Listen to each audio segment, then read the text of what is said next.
তুই কে দিলি কে হ্যাঁ টিয়া তো তোর আরে টিয়া সারা কোন কাজ আছে মালিক আইতাছে তো আধা ঘন্টা পরে মালিক আইবো মালিক আইলে পরে মালিক এটা কয়ে বুঝে দিবে টিয়া আমি নিয়ে আরো আচ্ছা বিলাল কাজ কর দূর হ্যাঁ কাজটা চালানো করা শেষ হয়ে গেছে আচ্ছা রাই দেই কাজ বাদ দিয়ে খালি ফোনে কথা করে চলবো আর ভাই ভাই ফোন দিছিল টিয়া তোর আর খুব আমার আলানি আইছে 3টা সময় দিয়ে দাও মার অসুস্থ তোর মা অসুস্থ আমি কি করবো এই রে কাজ ভাই। তুই খালি ফাঁকি বাজ খালি ফোনে কথা কস আর ভাই কাজ করবো এক হাতে আর এক হাতে ফোন করতেছি না মাছ অসুখ ভাই এক কাম করে নেবো আমার ভাই ভাই খুব সমস্যা এই, দাঁড়া, তুই কে দিলি কে হ্যাঁ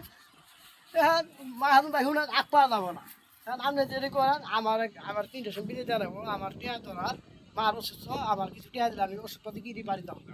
আপনি যাই করেন আমি কামটা মেলা দিন দেরি করি করস ঠিক আছে আমি মাহাজন অসুস্থ থাকলো আমি কি বুঝলেনি আপনি কি ঠেকলে বুঝে নাই আচ্ছা ঠিক আছে বুঝছি আমারই ভুল হয়েছে তোর মারলাম তুই মনে কোনো কষ্ট নিস না তুই বাজারে যা আমি তোর টাকাটা দিতাছি এমন লোকের টাকা নিয়ে আসছি না এই তো বাজার যা আমি টাকাটা দিয়ে দিয়েছি আচ্ছা ঠিক আছে আমার ভাই 100 টিয়া দেয় নাও আচ্ছা দিয়ে দিতেছি আচ্ছা